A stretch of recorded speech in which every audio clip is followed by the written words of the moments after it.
200 টকা okay good morning এই দোকান আহি পালোঁ আজি দেওবাৰ 1 ফেব্ৰুৱাৰী ধুনীয়া ধুনীয়া চৰ্বি মাংস আছে এইটো ঠেঙৰ পিচ আৰু ঠেঙৰ পিছত চৰ্বি মাংস সমান থাকে হ'বনে পিচ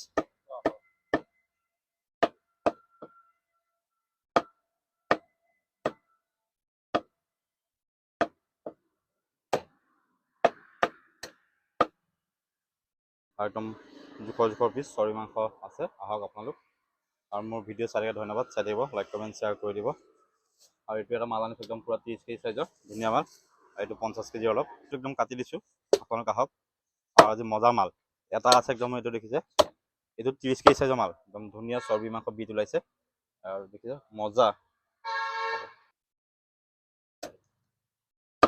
এইটো 30 কেজি চাইজৰ একদম পূৰা চৰ্বি মাংস মজা আৰু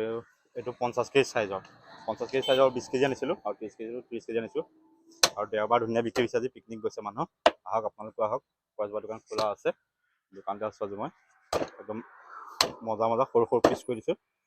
নিজৰ নিজৰ চইজত নিব পাৰিব একদম ৰেড